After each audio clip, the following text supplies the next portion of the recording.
প্রিয় ভিউয়ার্স, আশা করি সকলেই ভালো আছেন। আপনারা যারা ব্যাংকে ভাইবা পরীক্ষা দেবেন, ভাইবার প্রস্তুতি নিচ্ছেন, আপনাদের প্রস্তুতিকে আরও শানিত করতে ভাইবা বোর্ডে যে সমস্ত প্রশ্ন জিজ্ঞাসা করে তা নিয়ে আজকে দ্বিতীয় পর্ব। যারা প্রথম পর্ব মিস করেছেন অবশ্যই চ্যানেল থেকে প্রথম পর্বটি দেখে নেবেন। চলুন তাহলে আজকে দ্বিতীয় পর্বটি শুরু করি। তার আগে আপনারা যারা চ্যানেলে নতুন, চ্যানেলটি সাবস্ক্রাইব করে নেবেন। ভাইবা বোর্ডে জিজ্ঞাসা করতে পারে, বাংলাদেশের নিকাশ ঘর হিসাবে কাজ করে কোন ব্যাংক? বাংলাদেশের নিকাশ ঘর হিসেবে কাজ করে বাংলাদেশ ব্যাংক। জিজ্ঞেস করতে পারে, দারিদ্র্যের দুষ্ট চক্র কি? অনুন্নত দেশে উৎপাদন কম, ফলে আয় কম, আর আয় কম বলে সঞ্চয় কম, সঞ্চয় কম বলে বিনিয়োগ কম, এবং বিনিয়োগ কম বলে মূলধনের গঠনও কম, আর মূলধনের গঠন কম বলে দারিদ্র্য সেখানে কমে না, ফলে দারিদ্র্য চক্রাকারে আবর্তিত হয়, আর এটাকেই বলা হয় দারিদ্র্যের দুষ্ট চক্র। জিজ্ঞেস করতে পারে, অর্থের মূল্য বলতে কি বোঝায়? নির্দিষ্ট পরিমাণ অর্থ দ্বারা যে দ্রব্য সামগ্রী ক্রয় করা যায় তাকেই বলা হয় অর্থের মূল্য। জিজ্ঞেস করতে পারে, জিএসপি কি বলুন, বা জিএসপি বলতে কি বোঝান?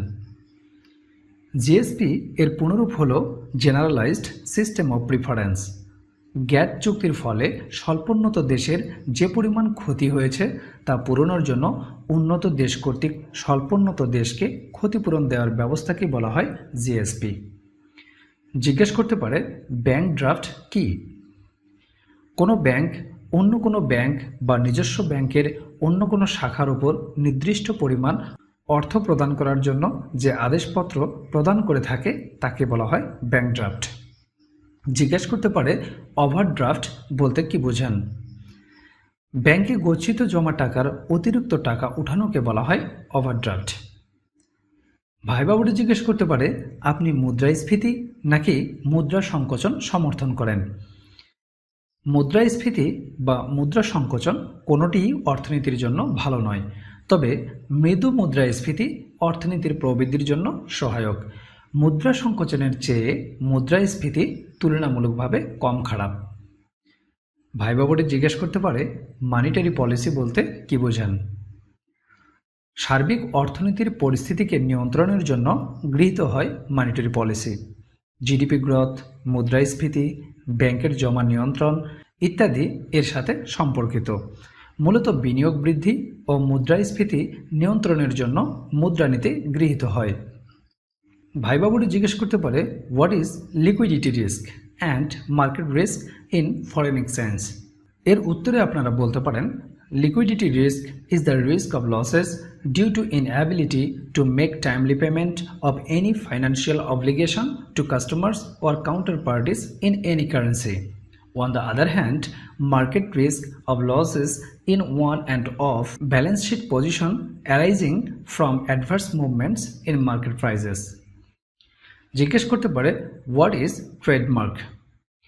Trademark is a special symbolic sign of a business person or that of products of any company.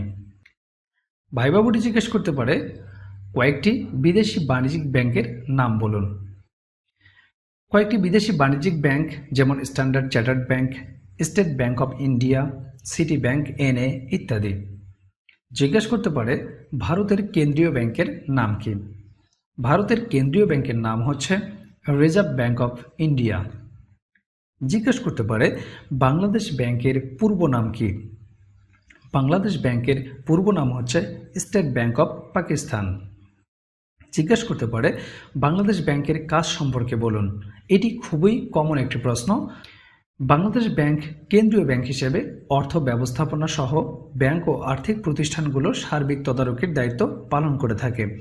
Note ইস্যুকরণ, বৈদেশিক মুদ্রার রিজার্ভ সংরক্ষণ এবং সরকারের যাবতীয় লেনদেন ছাড়াও বাংলাদেশ ব্যাংক দেশের মুদ্রা ও ঋণনীতি প্রণয়ন ও বাস্তবায়নের দায়িত্ব পালন করে থাকে। জিজ্ঞেস করতে পারে, FATF কি এবং এর কাজ কি? FATF এর পূর্ণরূপ হচ্ছে ফাইন্যান্সিয়াল অ্যাকশন টাস্ক ফোর্স, বা FATF হল 34টি উন্নত দেশ ও 2টি আঞ্চলিক সংস্থা নিয়ে গঠিত একটি আন্তঃরাষ্ট্রীয় সংস্থা যা মানি লন্ডারিং ও সন্ত্রাসে অর্থায়ন প্রতিরোধে আন্তর্জাতিক মানদণ্ড নির্ধারণ ও বাস্তবায়ন নিশ্চিত করে। জিজ্ঞাসা করতে পারে মুক্ত বাণিজ্য বলতে কি বোঝেন। মুক্ত বাণিজ্য এমন একটি ব্যবস্থা যেখানে আমদানি ও রপ্তানির ক্ষেত্রে কোনো প্রকার বাধাবিঘ্ন আরোপ করা নেই। জিজ্ঞেস করতে পারে ডাম্পিং কি। দেশীয় বাজারের চেয়ে কম দামে বিদেশে দ্রব্য বিক্রয় করাকে বলা হয় ডাম্পিং। জিজ্ঞাসা করতে পারে অর্থনৈতিক প্রবৃদ্ধি কি বা অর্থনৈতিক প্রবৃদ্ধি বলতে কি বোঝেন। একটি নির্দিষ্ট সময়ে একটি দেশের মোট জাতীয় উৎপাদন বৃদ্ধিকে বলা হয় অর্থনৈতিক প্রবৃদ্ধি। জিজ্ঞেস করতে পারে চেকে দাগ কাটার উদ্দেশ্য কি। চেকে দাগ কাটা হয় নিরাপত্তার জন্য। জিজ্ঞেস করতে পারে এটিএম, ব্যবসা, ফিপা, এসইসি এর পুনরূপ কি। এটিএম এর পুনরূপ হচ্ছে অটোমেটেড টেলার মেশিন। ব্যবসা এর পুনরূপ হচ্ছে Bangladesh exports processing Jones authority. FIFA এর পুনরূপ হচ্ছে federation of international football association. SEC এর পুনরূপ হচ্ছে সিকিউরিটিজ অ্যান্ড এক্সচেঞ্জ কমিশন। জিজ্ঞেস করতে পারে ওয়ার্ল্ড ব্যাংকের মোট কয়টি শাখা এবং কি কি। ওয়ার্ল্ড ব্যাংকের মোট 5টি শাখা, যথা আইবিআরডি, আইসিএসআইডি, আইএফসি, আইডিএ এবং মিগা। জিজ্ঞেস করতে পারে রাজস্ব বাজেট কি বা রাজস্ব বাজেট কাকে বলে। যে বাজেটে সরকারের রাজস্ব আয় ও রাজস্ব ব্যয়ের হিসাব দেখানো হয় সেই বাজেটকে বলা হয় রাজস্ব বাজেট। জিজ্ঞেস করতে পারে কল মানি কাকে বলে। সাধারণত এক ব্যাংকের প্রয়োজন মেটাতে অন্য ব্যাংক থেকে যে নগদ অর্থ ধার নেয় তাকে বলা হয় কল মানি। এই ধরনের ঋণে খুবই অল্প সময়ের জন্য, যেমন 1 দিন বা 12 ঘন্টার জন্য ঋণের কারবার করা হয়। জিজ্ঞাসা করতে পারে সরকারি বীমাগুলোর নাম বলুন। তো বাংলাদেশের সরকারি বা রাষ্ট্রায়ত্ত বীমা প্রতিষ্ঠান দুটি, এক হচ্ছে জীবন বীমা কর্পোরেশন এবং 2 হচ্ছে সাধারণ বীমা কর্পোরেশন। জিজ্ঞেস করতে পারে কয়েকটি ক্রেডিট কার্ডের নাম বলুন। কয়েকটি ক্রেডিট কার্ডের নাম যেমন visa, master card, American express and gold card ইত্যাদি। জিজ্ঞেস করতে পারে বাংলাদেশে কী ধরনের অর্থ ব্যবস্থা বিদ্যমান। বাংলাদেশে মিশ্র অর্থ ব্যবস্থা বিদ্যমান। জিজ্ঞেস করতে পারে ব্যালেন্স শিট কি বা ব্যালেন্স শিট বলতে কি বোঝান। কোনো নির্দিষ্ট সময়ে কোনো কোম্পানি বা অন্য কোনো সংস্থার অ্যাসেটস অ্যান্ড লিয়াবিলিটিসের আর্থিক মূল্য সম্পর্কিত বিবরণী হচ্ছে ব্যালেন্স শিট। জিজ্ঞেস করতে পারে ব্যাংকের প্রধান কাজ কি। ব্যাংকের প্রধান কাজ হচ্ছে আমানত গ্রহণ করা এবং ঋণ প্রদান করা। জিজ্ঞেস করতে পারে স্থির বিনিময় হার বলতে কি বোঝান। যদি মুদ্রার বিনিময় হার সরকার কর্তৃক নির্ধারিত হয় তখন এই বিনিময় হারকে বলা হয় স্থির বিনিময় হার।